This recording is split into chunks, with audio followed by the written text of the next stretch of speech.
পথশিশু ও কর্মজীবী শিশুদের ব্যাংক হিসাব খোলার প্রক্রিয়া চালুর ৩ বছর পরও মিলছে না সাড়া।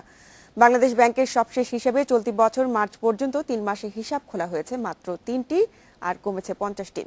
এতে গতি ফেরাতে এই খাতকে সিএসআর এর আওতায় বিবেচনার জন্য ব্যাংকগুলোকে নির্দেশ দিয়েছে কেন্দ্রীয় ব্যাংক। গাড়ির চাকা থামলেই জীবনের চাকা সচল রাখার তাগিদে ছুটে যায় এই শিশু।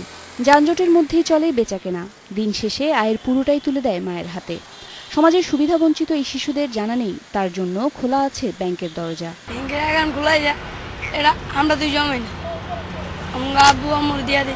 তবে আছে ভিন্ন চিত্র। তেজগাঁও রেল স্টেশনে ফেরি করে হৃদয়।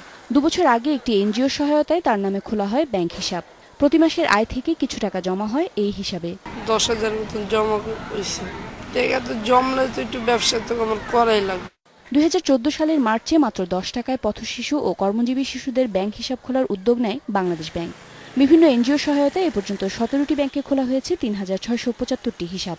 গেল ডিসেম্বর পর্যন্ত এসব হিসেবে জমা ছিল 24,43,000 টাকা, কিন্তু এখন তা কমে দাঁড়িয়েছে 21 লাখ টাকার কিছু বেশি। ফর্ম পূরণ ও অভিভাবকের জটিলতা সহ নানা প্রতিবন্ধকতায় এই কার্যক্রম স্থবির হয়ে পড়ছে মনে করছেন সংশ্লিষ্টরা। সে মান্দাতার আমলের ইয়েটাই রয়েছে, যে পদ্ধতিটা, সেইভাবে শিশুরা অনেক ব্যাংকে যেতে সাহস পায়।